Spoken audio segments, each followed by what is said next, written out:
Kita sudah sampai di segmen terakhir tadi perbincangan dengan Pak Topo bahwa secara undang-undang tidak memungkinkan BNPB melakukan komando untuk nge-push Pemda melakukan tindakan mitigasi bencana gitu ya. Kedepannya sebaiknya ada revisi undang-undangnya atau seperti apa Pak Rizal? Saya kira demikian ya. Jadi kalau memang sesuai dengan semangat mau pengurangan risiko bencana, artinya kita memperbesar arena bermainnya itu bukan di penanganan saat bencananya, tapi sebelumnya.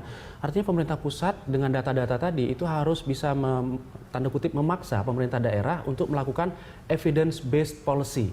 Ya, pengambilan kebijakan berdasarkan data-data dan data yang dikumpulkan secara nasional sudah sangat baik ya. Jadi memang itu belum pernah tanda kutip dipaksa tadi ya. Jadi cuma disampaikan saja. Oke, disampaikan so what gitu ya. Artinya belum menjadi pengambilan keputusan. Oke, secara anggaran kita mencukupi nggak sih sebetulnya untuk merealisasikan solusi-solusi tadi? Gini, anggaran itu banyak sumbernya ya. Jadi artinya gini, kalau tadi mengacu ke Pak Sutopo bilang ada banyak kementerian yang berpihak terlibat begitu, tentunya ini kan kelihatan keberpihakan pemerintah untuk penanganan ancaman resiko dan macam-macam itu sebetulnya tinggi. Tinggal koordinasinya harus dirapikan. Jadi kalau daerah aliran sungai, tadi Pak Topo menyampaikan bahwa ini adanya di Kementerian Lingkungan Hidup misalnya, itu kan bisa ada kita komunikasikan apakah ada anggaran untuk itu.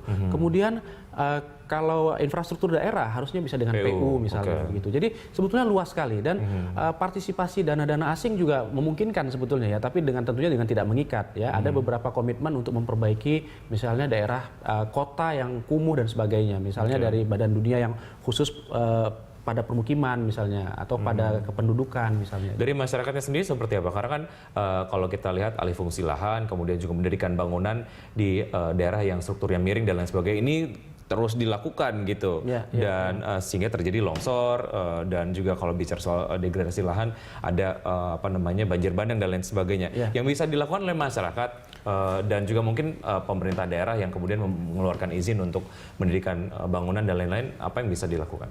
Ya, jadi ini Pak Topo juga udah menyinggung tadi ya, memang agak general tadi ya bahwa ini terkait dengan tata guna, terus perencanaan wilayah dan sebagainya. Tapi saya melihat begini, untuk kasus Garut ini itu banjirnya kan beda ya. Jadi pola banjir Garut ini sama seperti Bahorok tahun 2003, sama seperti Wasior 2010, sama dengan Padang 2012, dan yang terakhir itu Manado 2014. Jadi beda dengan Ciliwung, ya, dia cepat sekali naiknya dan dia debit airnya tinggi. Artinya ini bukan hanya karena hujan yang menumpuk, tapi ada dugaan saya, ini belum terbukti ya, itu ada longsoran di daerah hulu yang membuat debit air itu berpindah dengan cepat, ya, sehingga mobil sampai terangkat dan sebagainya. Jadi ini yang pasti adalah ada longsor kan begitu. Kalau dugaannya kemungkinan besar ada longsor di daerah hulu. Jika kemungkinan ada longsor, ada solusi yang kemudian bisa dilakukan gitu. Nah, longsor itu kan faktornya ada dua, memang ada alamiah, tapi kebanyakan non alamiah karena ada perubahan bentang alam di daerah yang konturnya beragam, ya, terutama tadi saya sudah sampaikan bahwa sungai di Cimanuk ini itu kebanyakan daerahnya tuh terjal. Jadi kalau ada orang misalnya bikin rumah di daerah hulu, terus dia longsor, itu yang kena kan yang bawahnya. Jadi sebetulnya permasalahannya adalah masyarakat bisa jadi pengetahuannya masih sangat kurang. Ya, terlepas dari koefisien rezim dan macam-macam, masyarakat nggak akan tahu apa itu koefisien rezim dan mereka mungkin nggak peduli. Tapi sebagian besar masyarakat terpaksa tinggal di situ. Dan terpaksanya itu bukan hanya sekedar keterpaksaan, tapi memang tidak ada pembatasan. Pemda juga tidak membatasi, ya.